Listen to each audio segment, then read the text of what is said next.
लेकिन मुझे एक बात बताओ, मैं उस खबर का क्या करूं जो मैंने आज पढ़ी है। भारत ने रूस से कहा है, रूस ने मान लिया भारत का ऑफर और भारत को $0.60 प्रति बैरल का डिस्काउंट देना शुरू कर दिया। यानी भारत की बचत अब और बढ़ गई है। जो बचत सालाना करीब $1 बिलियन की थी, अब वो और भी ज्यादा हो गई है। अमेरिका का दांव उल्टा पड़ गया है। पुतिन जो यहाँ पर आए अमेरिका, आप ये कह रहे हैं कि वो इंडिया के साथ टॉक करने के बाद आए।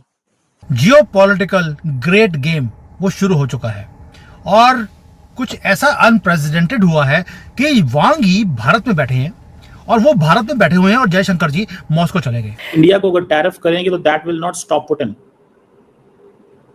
ट्रेजरी सेक्रेटरी को। तो वो कह रहे हैं फिर टैरिफ लगाए क्यों है। शेर की धाड़ जो है ना इस बार नजर आएगी। ये 5 साल इंडिया की हिस्ट्री के अहम तरीन 5 साल होंगे।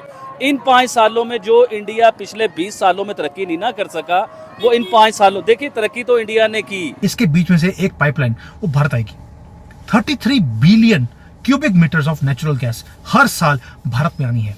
इसका मतलब है कि भारत को मिडिल ईस्ट के जो ये दादे हैं ऑयल का, गैस का, इसके ऊपर डिपेंडेंट और इनके हाथों से ब्लैकमेल होने की जरूरत नहीं है। नहीं, फोकस करो एक जगह पे। अगर तुम्हारे अवाम खुशहाल, पुरसुकून, आसूदा नहीं है तो कोई शर्म हया करो, इधर उधर ना मुंह मारो। एक होती है बिजनेस क्लास और एक होती है इकोनॉमी क्लास। तो मोदी साहब जो है ना वो बिजनेस क्लास से ऊपर जा चुके हुए हैं।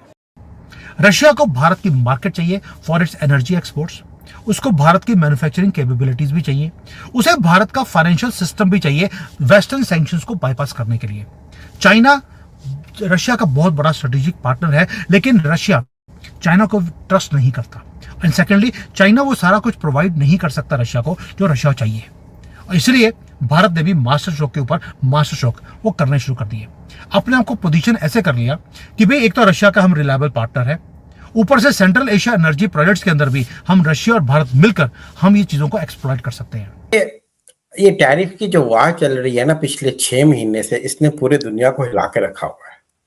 पहले चाइना पे हिलाया, कभी 100%, कभी 150, कभी 250, अब हिंदुस्तान की बारी आ गई है। ठीक है ना।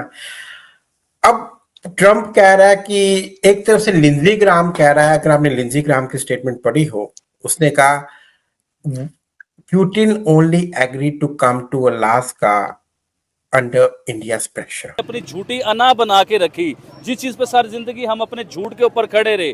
मियां मोहम्मद नवाज शरीफ साहब ने वो क्लियर किया। उन्होंने कहा कि जब वाजपेयी साहब पाकिस्तान आए, वो हमसे मुआहदा करके जब इंडिया पहुंचे तो पीछे से हमने हमला कर दिया, कारगिल वॉर कर दी।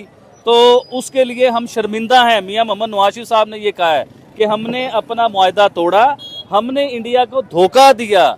ये मियां मोहम्मद नवाज शरीफ साहब जो 3 बार वजीर आजम रह चुके हैं और चौथी बार उनके भाई वजीर आजम हैं, ये वो बात कर रहे हैं। देखेंगे कि साहब भारत का तेल अगर कोई आपको बोलेगा नहीं जी कम हो गया है, नहीं जी ज्यादा, देखिए it goes in cycles as per demand. ठीक है, मॉनसून सीजन में वैसे भी थोड़ा सा डिमांड थोड़ा सा कम होता है, तो मॉनसून सीजन से पहले थोड़ा सा डाउन जाता है।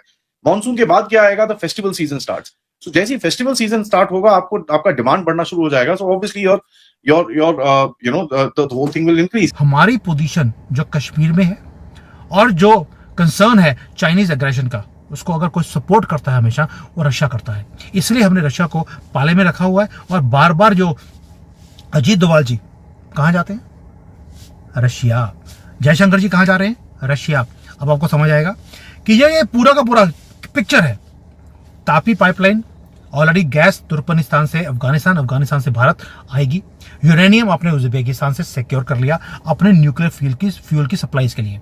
और रशियन पावर प्लांट्स आपने ऑलरेडी क्लीन एनर्जी टेक्नोलॉजीज यहां पर लेके आने की बात बोलती है। प्राइवेट सेक्टर को भी बोल दिया कि भैया आपको डील करना है, आप अमेरिका से जो स्मॉल रिएक्टर्स होते हैं, न्यूक्लियर रिएक्टर्स, आप वहां से इंपोर्ट कीजिए। गवर्नमेंट ऑफ भारत रशिया से न्यूक्लियर प्लांट को इंपोर्ट करेगी। आपने रशियन टेक्नोलॉजी भी ले ली और अमेरिका जो लेटेस्ट टेक्नोलॉजीज है वो भी ले लिया।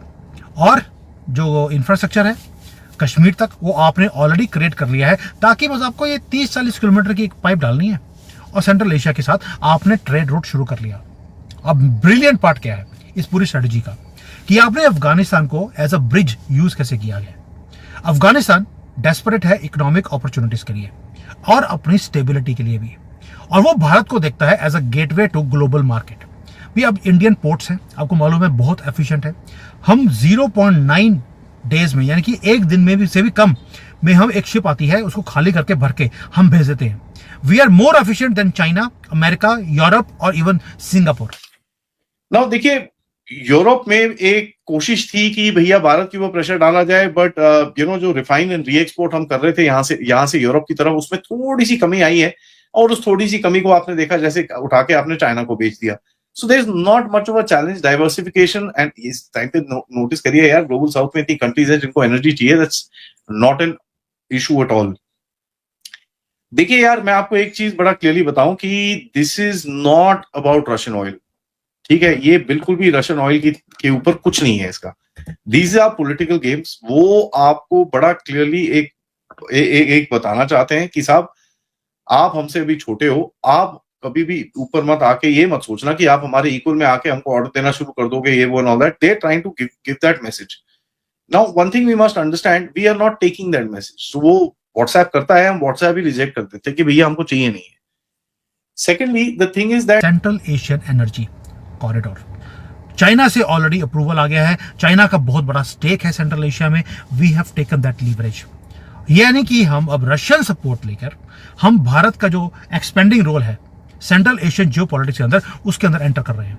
वांग यी की विजिट जो भारत में है, वो जिसको बोलते हैं it was followed immediately by Jaishankar visit to Moscow. ये सजेस्ट करता है कि जो मेजर पावर्स हैं वो रीपोजिशन कर रही हैं अपने आप को for a new reality. China भी रियलाइज करता है कि बेल्ट एंड रोड इनिशिएटिव को अगर एक्सपेंड करना है, आपको भारत को एकोमोडेट करना पड़ेगा, स्पेशली इन सेंट्रल एशिया। ये सारा गैस, ये सारे मिनरल्स अकेला चाइना नहीं खा सकता, हम खाने भी नहीं देंगे, लेकिन मिलकर हम सारे चीज़ों को एक्सप्लॉइट कर सकते हैं। रशिया भी अंडरस्टैंड करता है कि अगर उसको भी एनर्जी एक्सपोर्ट्स कर रहे हैं, उसे भारत की मार्केट भी चाहिए और भारत का फाइनेंशियल सिस्टम भी चाहिए। इंप्लीकेशंस स्टैगरिंग है। भारत अगर सक्सेसफुली अपने आप को एस्टेब्लिश करता है direct energy source from Moscow central Asia to Bharat, कि it's a very good, we have broken the ice. चलो आइस ब्रेक हो गई है और हमने बात शुरू कर ली है। बात करने के बाद हम आगे बढ़ेंगे। तो पुतिन ने कहा था कि मैं जंग नहीं बंद करूंगा, मैं जमीनें नहीं दूंगा, मैं इसको मिलिट्रीली नहीं बनने दूंगा। he has to, Ukraine has to demilitarize. Whatever the geopolitics pundits are saying, मैं बहुत ज्यादा उनकी ट्वीट्स वगैरह देखता रहता हूं, क्योंकि तो वो यही कह रहे हैं कि this is a clear win for Putin, clear win. उसने इतने प्यार से मैनिपुलेट कर दिया सारी सिचुएशन को। So, in other words, you are telling